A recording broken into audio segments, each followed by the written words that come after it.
Let's start with evacuation procedures. As a leader in our church, you need to know the emergency evacuation routes, where our assembly areas are, and how to ensure that the facility is clear of bodies in the building. Any door that is marked with an exit sign is an evacuation exit. Use the closest one to you in an emergency. Keep in mind that the doors at the rear of the sanctuary, to the side of the dining room, and in the kitchen, as well as the back of the auditorium, all evacuate into the cemetery. So you need to make sure that people are moving as far away from the facility once they are outside and moving toward the assembly points. Evacuations on a Sunday morning, we need you to pay attention to the glass walkway and be sure that that area is for the mobility impaired only. We don't want parents going to the Faith Formation Wing to get their children. The teachers are trained in how to evacuate with children. The assembly point for Faith Formation classes, I'll get to. But we really want to make sure that you try to make sure that the glass walkway is only being used by those who are mobility impaired. The exit point for people using that is out through the Grove Street parking lot, and then they will meet at Holman and Grove. That's our first assembly place. From the front of the sanctuary and the front of the parish house, the assembly point is across the street in the parking area between Nancy's Diner and the Mint Cafe. If people are evacuating to the back of the building and they are in the cemetery, the assembly point is over by the Grove Street gate to the cemetery.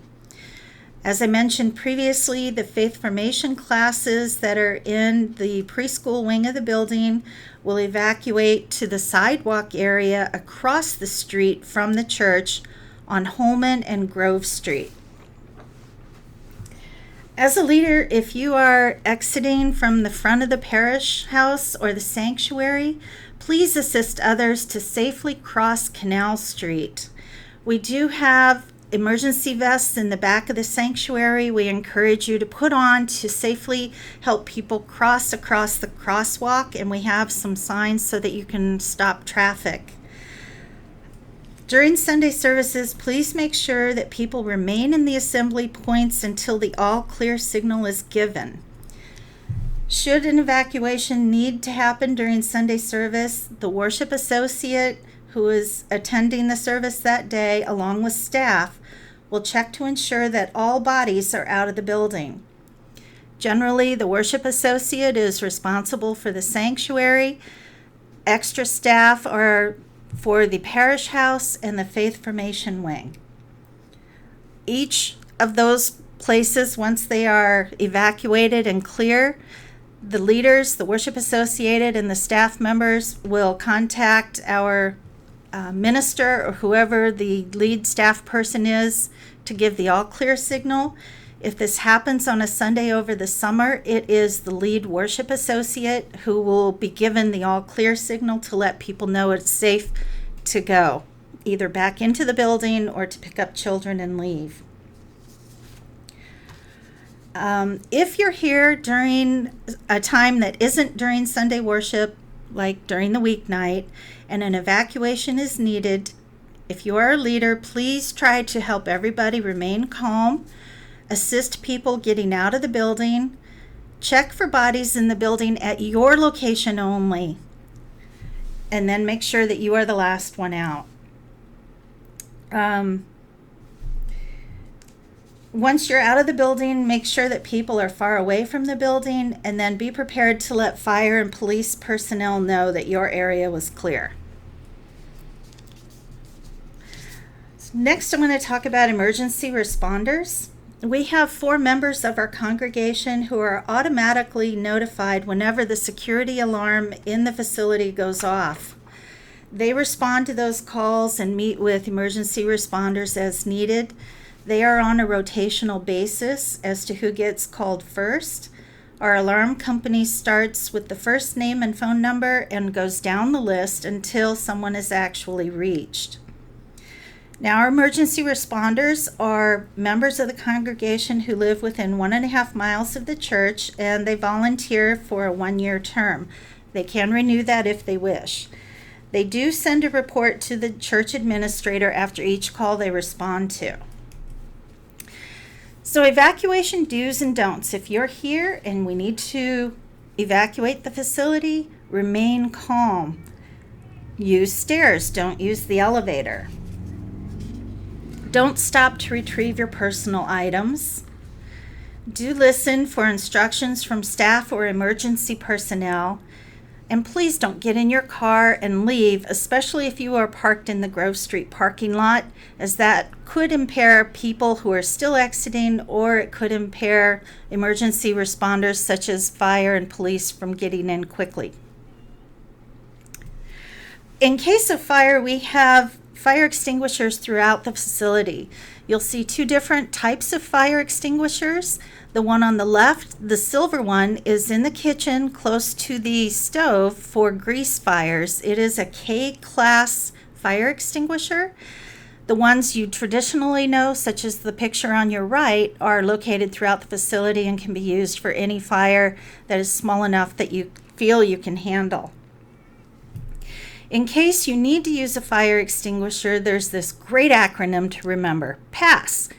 Pull the pin in the handle, aim the nozzle at the base of the fire, squeeze the lever slowly, and then sweep from side to side.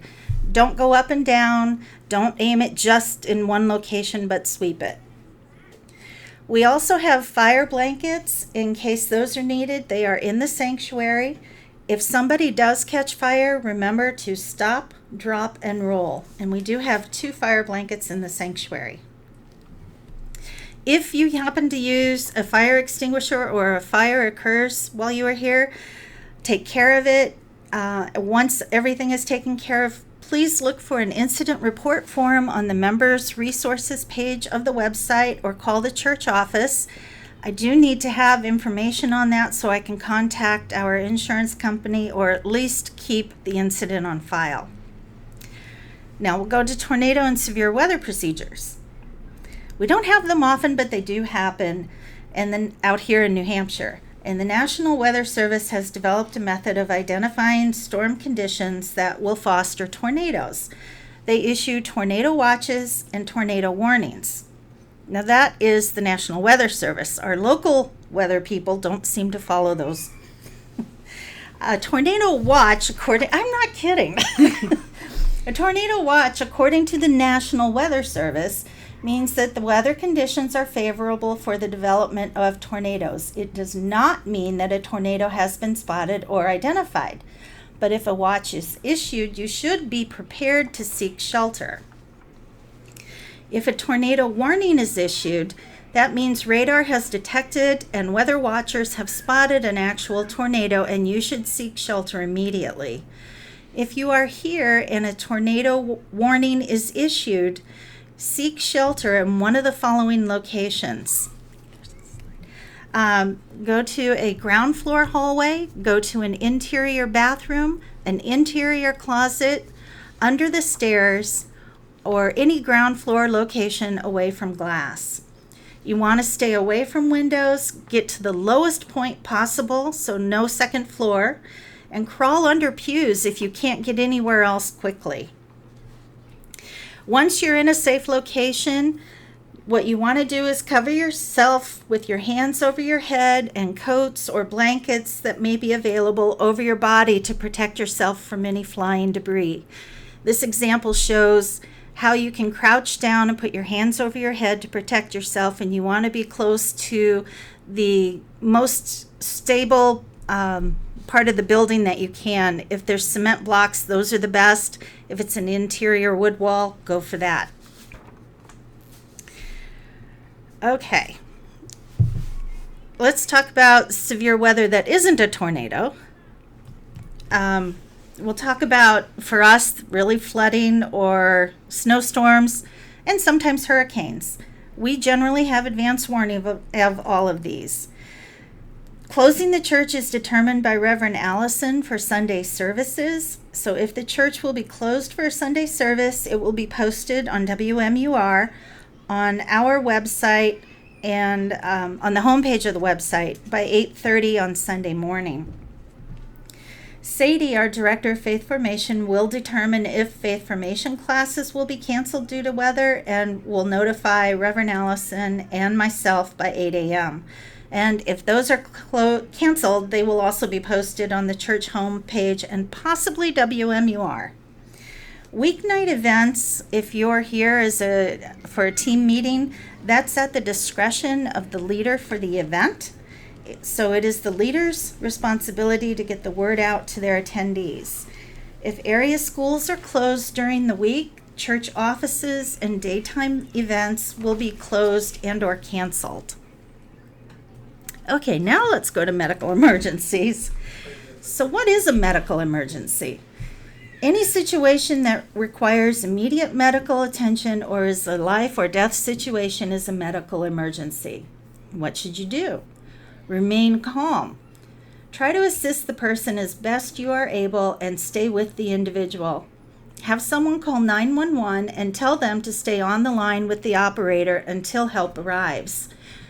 When you call 911, they will need to know our location, 58 Lowell Street, the number of people involved that need assistance, the nature of the injury or illness, your name, where in our facility to direct the emergency responders. I want to let you know there is a public telephone available in the coat closet of the parish house. There is no need to dial 0 before dialing 911, and all cell phones allow for 911 calling without knowing the person's passcode. We have medical first aid kits available throughout the facility. We have 2 located in the parish house, 1 in the kitchen and 1 in the coat closet. We have 1 in the sanctuary in the back and 2 in the Faith Formation wing, 1 in the coat closet and 1 in the resource room. If you should ever need to use anything from a first aid kit, please be sure to fill out an incident report form. If somebody ever requires medical attention and 911 is called while here at the facility, please fill out an incident report form as soon as possible and practical. These are needed, as I mentioned earlier, for insurance purposes, to ensure that we have corrective action and follow-up if something in the building needs to be attended to, and also, and most especially, for pastoral follow-up to the person affected. Okay, now we get into the heavy stuff. Active shooters. Do you know what you would do here in our facility? Most people don't. So pay attention to this section. Should there ever be an active shooter, you need to run and escape if it's possible. If that's not possible, hide. If that's not possible or you are hiding and the shooter enters your location, fight. I'm going to go through these, but just remember this graphic that you see. Run, you want to go to the nearest exit and get out of the building. Don't use the elevator. Leave all your personal belongings. If you can take others with you, do. Don't stay behind because someone won't go. You want to get away as far as you safely can and call 911 when it is safe to do so. In hiding, if you're in a room, close the door to your room and turn off all lights and any audio. You want to barricade the door with as much heavy furniture as you can. As you can see in these photos, you can hide behind heavy equipment, heavy tables and furniture. You want to close shades and curtains. You want to put your phone in silent mode, and everybody should remain quiet. Best thing to do when hiding is to hide along the wall closest to the exit, but out of view of the hallway, allowing for an ambush of the shooter if possible, and also escape for others should the shooter enter the room. If the shooter enters the location you are in, you want to fight. If you can't run and you can't hide, you want to do whatever you can to disarm and protect yourself from the shooter. You can yell at the shooter to distract them with the noise, throw things, rush them in a group, and they're not prepared for that.